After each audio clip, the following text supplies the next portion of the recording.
एक दो क्वार्टर अगर आप देखें, आप थोड़े से और एनआईएम्स में एक जंप को एंजॉय कर सकते हैं, ये मिस्टर वेंकटरमन का मानना है।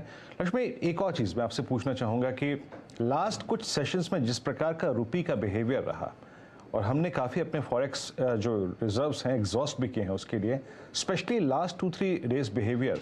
अभी तो हालांकि अगर आप देखें पॉलिसी के बाद हम देख रहे हैं रुपये में रिकवरी, बट एग्जैक्टली और आउटलुक ऑन रुपये एंड स्पेशली जिस प्रकार के हमने फॉरेक्स रिजर्व एग्जॉस्ट किए, और आप देखिए पिछले एक महीने में डॉलर इंडेक्स में सब्सटेंशियल डिप आया है, उसके बावजूद रुपये के इस बिहेवियर पे आपका आउटलुक और आप एक कंफर्टेबल ट्रेजेक्ट्री क्या मान रही है रुपये की, लक्ष्मी?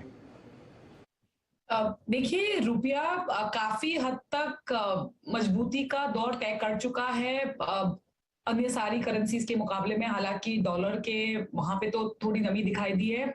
हमारा ये मानना है कि जो ये एक्सपोर्ट इंपोर्ट डेटा है जो महीना दर महीना हम ट्रैक करते हैं, वो शायद आपको दर्शाएगा, और अभी जो रिसेंट लास्ट मंथ का डेटा अब तक आना बाकी है, पर वो शायद आपको अंदाजा दे रहा है, अनुमान दे रहा है कि शायद हमारे जो इंपोर्ट्स है वो डटे हुए हैं और एक्सपोर्ट्स में थोड़ी नमी दिखाई दे रही है, जो कि हमें इसके पिछले वाले महीने में भी देखा।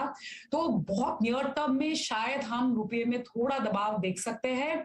हालांकि एक रेंज जो है, और आरबीआई ने भी पॉलिसी में कहा कि उनको रुपया अपने लेवल पे आ जाए, मार्केट के फोर्सेस के हिसाब से वो ज्यादा वो प्रेफर करेंगे, लेकिन एक रेंज जो हम बोलते हैं 80-81, अगर रुपया उस तरफ चला जाए तो थोड़ी खरीदारी अगर आप करोगे अपने फॉरेन एक्सचेंज रिजर्व्स शोर करने के लिए, और जैसे वो 83-84 की तरफ बढ़ावा करता है तो आप थोड़ा डॉलर बेचोगे ताकि रुपया में जो है स्थिरता बनी रहे।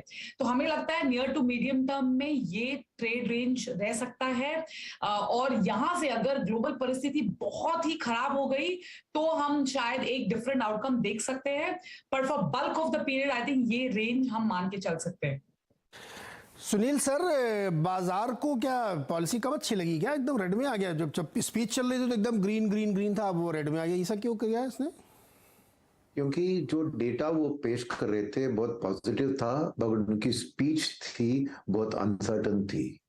तो समवेयर ये डिस्कनेक्ट था। आप हर डेटा देखिए, चाहे वो बता रहे थे अपने पीएमआई, मैन्युफैक्चरिंग का पीएमआई, सर्विसेज का पीएमआई, ग्रोथ, अपने करेंसी की जो परफॉर्मेंस उन्होंने बताई बहुत स्ट्रांग बताई, आपके रिजर्व्स भी बढ़ गए थे। तो इन्फ्लेशन का भी, रबी क्रॉप का सोइंग अच्छा हो रहा है। डेटा जो उन्होंने पेश किया ना बहुत पॉजिटिव था about the current state of the economy, मगर उनको फ्यूचर की अनसर्टेनिटी इतनी उनके मन में थी, तो उनकी स्पीच में एक कॉन्फिडेंस नहीं था। एक हेज कर रहे थे अपना कि फ्यूचर में मैं क्या करूंगा, मैं नेदर हॉकिश नॉट डॉविश, मैं सिचुएशन के बेसिस पे करूंगा।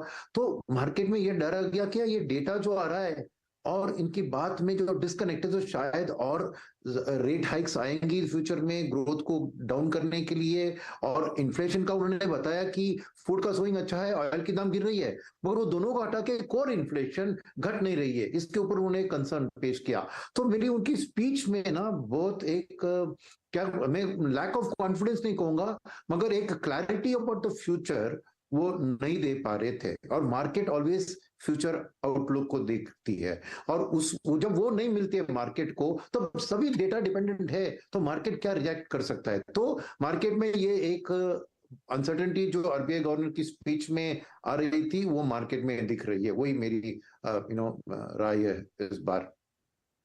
बिल्कुल सही कह रहे हैं सर, अनसर्टेनिटी बहुत ज़्यादा है। अब देखिए जैसे यूएस का की 95% इकोनॉमी ऑर्गेनाइज्ड है, बिल्कुल डेटा के मामले में उनसे पक्का कोई नहीं है, फिर भी फेड को समझ में नहीं आता कि अगले बार इन्फ्लेशन का रेट क्या आएगा, और इसी चक्कर में पूरा 1.5 साल से गुड़गोबर हो रहा है। चतुर्भुजा जी बताइए क्या करें निफ्टी और बैंक निफ्टी में?